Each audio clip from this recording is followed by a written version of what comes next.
श्री स्वामी समर्थ. नमस्कार, मी अमित सुभाष फाटक. आज हा व्हिडिओ करण्याच्या मागचा हाच उद्देश आहे की एक छान अनुभव आला मला, आज प्रचिती आली असं म्हणायला लागेल. एक गोष्ट अशी घडली की माझी बायको रोज सकाळी ऑफिसला जायच्या आधी हल्ली मठात जाते. तर ती दर दिवशीप्रमाणे आज मठात गेली आणि मठात गेली, दर्शन वगैरे घेतलं, गुरुजींनी तिला प्रसाद दिला. ती निघायला लागली तेवढ्यात गुरुजींनी तिला थांबवलं आणि म्हणाले की काय अमित कुठे आहे? म्हणजे ते माझ्या ओळखीचेच आहेत, परंतु तिला असं कधी त्यांनी विचारलं नाही किंवा कधी बोलले नव्हते तिच्याशी. आज अचानक तिने थांबवलं आणि विचारलं की काय अमित कुठे आहे? मग तिने सांगितलं की घरी आहे वगैरे वगैरे. आणि मग बरं ठीक आहे केलं आणि मग तिला प्रसाद वगैरे दिला आणि ती निघाली. मग बाहेर येऊन तिने मला फोन केला की काय माहिती, स्वामींची पण कदाचित इच्छा असेल तर तू 1-2 दिवसात जाऊन ये, उद्या परवात किंवा असं कधी.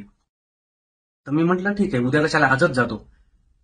मग मी तिने मला फोन करून हे जेव्हा सांगितलं की ते आठवण काढत असतील का वगैरे, तेव्हा पटकन माझ्या मनात एक विचार आला की स्वामींना विडा तर नसेल द्यायचा मला, असा जस्ट एक विचार येऊन गेला. आणि म्हटलं ठीक आहे असेल तर मी ते विसरून पण गेलो. मग घरची 2-3 कामं आटपली आणि मी गेलो मठात. नमस्कार केला, प्रार्थना केली, प्रदक्षिणा घेऊन पुन्हा आलो समोर. तेच गुरुजी होते, त्यांनी मला थांबवलं आणि मला प्रसाद दिला. त्या प्रसादात काय होतं ते तुम्हाला मी फोटोत दाखवतो, बघा. श्री स्वामी समर्थ. म्हणजे याच्यावरूनच कळतं की स्वामी जेव्हा आपल्याला एखादी बुद्धी देतात किंवा आपल्या मनात एखादा विचार उजवतात, तेव्हा त्यामध्ये काहीतरी योजना असते. आणि हे आजच्या घटनेवरनं तर हे दिसलंच, परंतु या आधी सुद्धा अनेक वेळा असं झालेलं आहे माझ्या बाबतीत की म्हणजे आता शूटिंगला समजा मी लवकर निघालोय, तर सकाळी लवकर निघायचं असतं, कधी कधी काही खाल्लेलं नसतं, तर मी निघालोय, स्वामींच्या इथे गेलो, नमस्कार केला.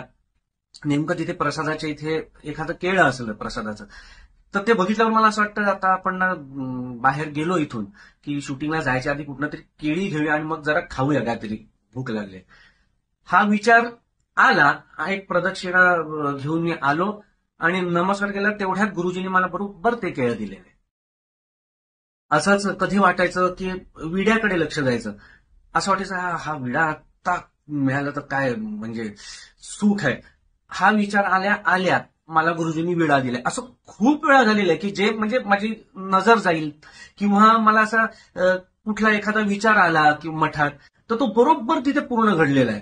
आणि असं नाही की फक्त मठातच, तर म्हणजे आपल्याला काय इच्छा असते, आपल्याला काय आवश्यकता असते, आपण कशात सुखी राहू, कशात समाधानी राहू, हे स्वामींना बरोबर कळत असतं आणि ते बरोबर त्यानुसार आपल्याशी वागत असतात आणि आपल्यावरती कृपा करत असतात. तर हाच अनुभव मला तुम्हाला एक शेअर करायचा होता, जो आजच घडला आणि त्यासाठी मी हा केवळ व्हिडिओ तयार केलेला आहे.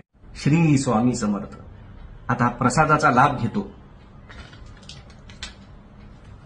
श्री स्वामी समर्थ.